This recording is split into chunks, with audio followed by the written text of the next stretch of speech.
Hello viewers, আসসালামু আলাইকুম। Bright future IT পার্কে সবাইকে স্বাগতম। আমি মোহাম্মদ ইমতিয়াজ হোসেন সাদ্দাম। আজ আপনাদের জন্য আবারও একটি নতুন টিউটোরিয়াল নিয়ে হাজির হয়েছি। আর এই টিউটোরিয়ালটি হলো মাইক্রোসফট এক্সেল 2003 এর উপর। মাইক্রোসফট এক্সেল 2003 তে আমরা ইতিমধ্যে দুটো টিউটোরিয়াল ছেড়েছি, এক্সেল পরিচিতি এবং এক্সেলে কি করে সহজেই যোগ বিয়োগ গুণ ভাগ করা যায় তার উপর আমরা দুটো টিউটোরিয়াল ছেড়ে। তো যারা দেখেননি তারা এখান থেকে দেখে নেবেন, আর যারা দেখেছেন তাদের জন্য বেস্ট অফ লাক। তো কথা না বাড়িয়ে শুরু করা যাক আমাদের পরবর্তী টিউটোরিয়াল পার্ট 3 তে। তো পার্ট 3 তে আজকে আমি দেখাবো আপনাদের কি করে একটা ব্যাংকিং লোন নিতে পারে। তো এজন্য আমাদের একটা অঙ্ক, how to create goal sheet, অর্থাৎ গোল শিট কিভাবে তৈরি করতে পারবো। গোল অর্থ লক্ষ্য এবং শিক অর্থ তল্লাশি করা বা জানা। এর মাধ্যমে আপনি কোনো নির্দিষ্ট পরিমাণ লাভ করতে চাইলে কি পরিমাণ বিক্রি বাড়াতে হবে বা নির্দিষ্ট শর্ত সাপেক্ষে কিস্তি কত টাকা করে জমা দিয়ে সর্বোচ্চ কত টাকা ঋণ পেতে পারেন ইত্যাদি প্রশ্নের উত্তর জানতে পারবেন। ইত্যাদি প্রশ্নের উত্তর আমরা কিসের মাধ্যমে জানতে পারবো? গোল শিটের মাধ্যমে। তো ধরা যাক আপনি একটা অঙ্ক করতেছেন, আপনি বাড়ি কেনার জন্য ব্যাংক থেকে ঋণ নিবেন। ব্যাংকের শর্ত হলো ঋণের উপর শতকরা 60 টাকা করে সুদ দিতে হবে। ব্যাংক আপনাকে একটা শর্ত দিয়েছে 60 টাকা করে সুদ দিতে হবে। আর ব্যাংক যে সুদটা দেয় অথবা আমরা যে সুদটা ব্যাংকে দিই, দুটোই আমাদের বছর ভিত্তিক হিসাব। কারণ আমরা এই সুদটা কখনো আমাদের মাসে দিতে হয় না, এই সুদটা আমাদের দিতে হয় বছর ভিত্তিক এবং 30 বছরে প্রতি মাসে কিস্তির টাকা পরিশোধ করতে হবে। আপনি লোনটা পাবেন 30 বছরের জন্য, কিন্তু যে আপনাকে কিস্তির টাকা শোধ করতে হবে প্রতি মাসে। কিস্তিতে প্রতি মাসে কত টাকা করে জমা দিতে পারবেন তার উপর ভিত্তি করে ঋণের পরিমাণ নির্ধারিত হবে। অর্থাৎ আপনি আপনার যত টাকা দেওয়ার সামর্থ্য আছে তার উপর ভিত্তি করেই আপনাকে লোনটা দেওয়া হবে। আপনার যদি প্রতি মাসে 2000 টাকা বা 5000 টাকা, 10,000 টাকা, 20,000 টাকা দেওয়ার মতো সামর্থ্য থাকে, তার উপর ভিত্তি করেই আপনাকে লোনের পরিমাণটা নির্ধারণ করে দেওয়া হবে।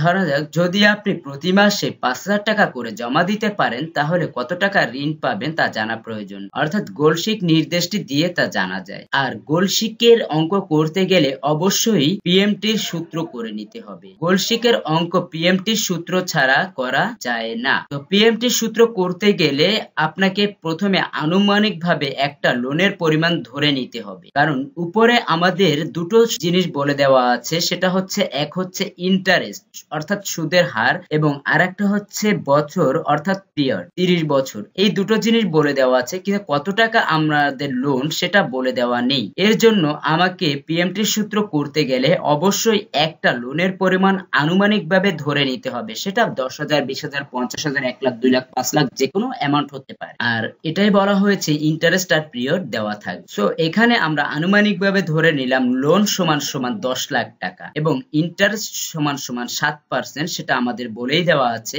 এবং পিরিয়ড হচ্ছে 30 বছর, সেটাও আমাদের বলে দেওয়া আছে। এখন পেমেন্ট আমাদের প্রতি মাসে কত করে দিতে হবে সেটা আমরা জানতে পারবো পিএমটি সূত্রের মাধ্যমে। আমাদের যদি 10 লাখ টাকা লোন নিই 7% ইন্টারেস্টে 30 বছরের জন্য, তাহলে আমাদের প্রতি মাসে কত টাকা করে দিতে হবে সেটাই আমরা পিএমটি সূত্রের মাধ্যমে জানতে পারবো। উদাহরণস্বরূপ সূত্রটা যেভাবে করতে হবে, ইন্টারেস্টটাকে ভাগ করতে হবে 12 দিয়ে। কারণ আমি আগেই বলেছি যে আমাদের যে ইন্টারেস্টটা দিতে হয় অথবা আমরা যে ইন্টারেস্টটা পেয়ে থাকি সেটা বছর ভিত্তিক হিসাব, কিন্তু যে আমরা আমাদের হিসাব করতেছি প্রতি মাসে, যে আমাদের প্রতি মাসে কত টাকা করে জমা দিতে হবে, যে 30 বছরে প্রতি মাসে কিস্তিতে কত টাকা করে পরিশোধ করতে হবে অর্থাৎ প্রতি মাসে, কিন্তু আমাদের ইন্টারেস্টটা বের হচ্ছে বছরে। আপনি মনে করেন যে আপনি যদি 5% বা 12% ইন্টারেস্ট আপনি দিয়ে থাকেন এক বছরে, 100 টাকার উপরে যদি 12% দিয়ে থাকেন, তার মানে এক বছর শেষে আপনাকে সুদ দিতে হবে 12 টাকা। এখন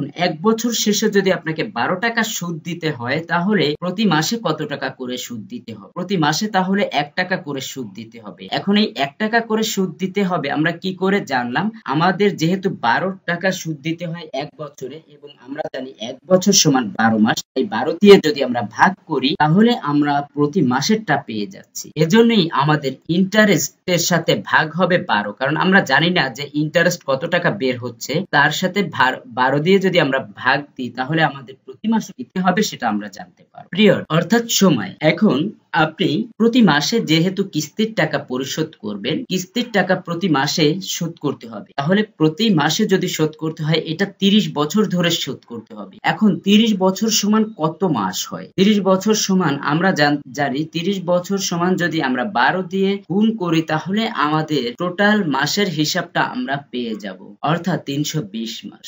এখন আপনি চাইলে এখানে এই পিরিয়ড গুণ 12 না দিয়ে সরাসরি 320ও লিখে দিতে পারেন, অথবা আপনার পিরিয়ড মানে 30 বছর 30 এর সাথে গুণ দিতে পারেন 12 দিয়ে, তাহলেও আপনার বের হয়ে যাবে। এবং সর্বশেষ হচ্ছে গিয়ে বিয়োগ করতে হবে লোনটা। এই যে লোনের যে টাকাটা আছে সেটা সর্বশেষ বিয়োগ করতে হবে, তাহলে আমরা কিস্তিতে প্রতি মাসে কত করে আমাদের দিতে হবে সেটা আমরা জানতে পারবো। তো চলেন বন্ধুরা, কথা না বাড়িয়ে শুরু করা যাক। আমাদের একটা সিম্বল হিসেবে এটা দেওয়া আছে, তো এটাকে আমরা একটু কপি করে নিয়ে পেস্ট করতেছি যাতে আমাদের সময়টা একটু বেঁচে যায়।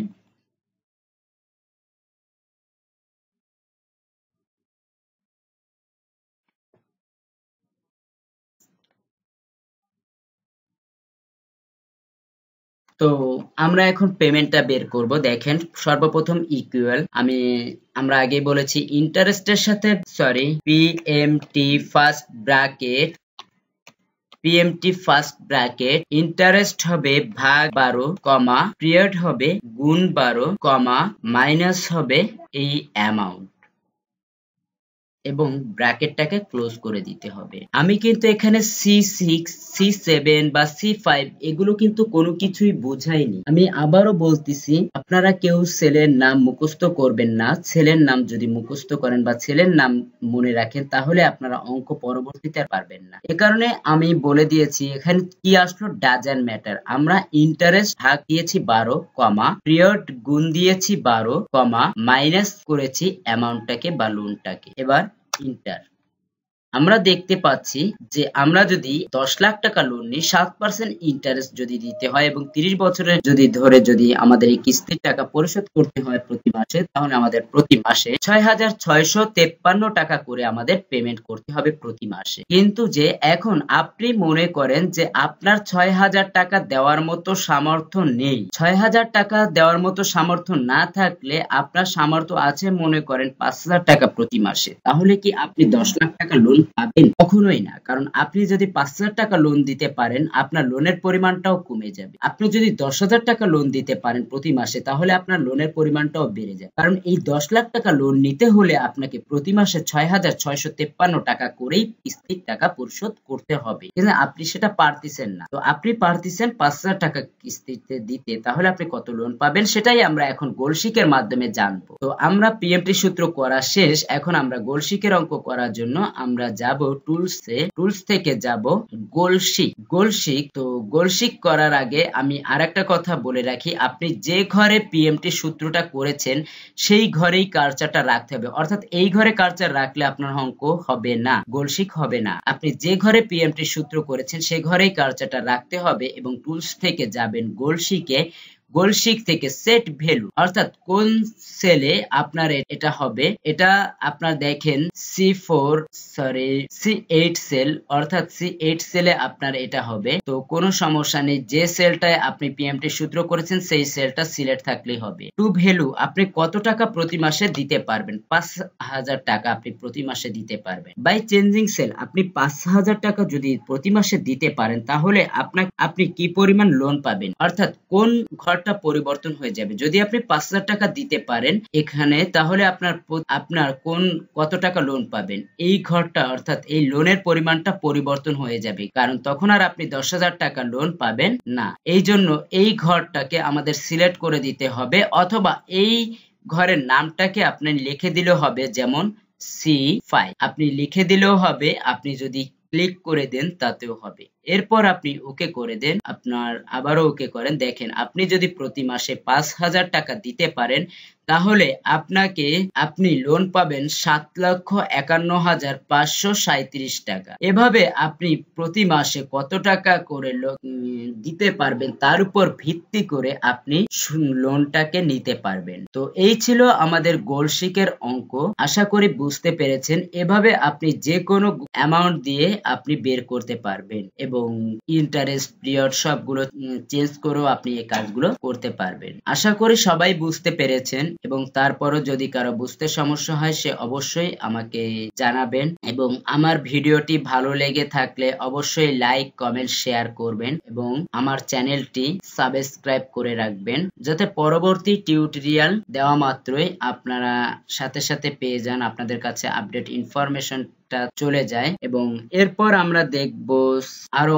অনেক অঙ্ক দেখব, সিনারিওর অঙ্ক, result sheet, salary sheet, wage sheet, current bill কিভাবে তৈরি করতে হয়, আমরা এভাবে অনেক আরো বিভিন্ন অঙ্ক আমরা দেখব। তো আমার চ্যানেলের সঙ্গেই থাকুন এবং আমার চ্যানেলটি ভালো লাগলে সাবস্ক্রাইব করে রাখুন, ভিডিওটি ভালো লাগলে লাইক, কমেন্ট, শেয়ার করুন। আল্লাহ হাফেজ।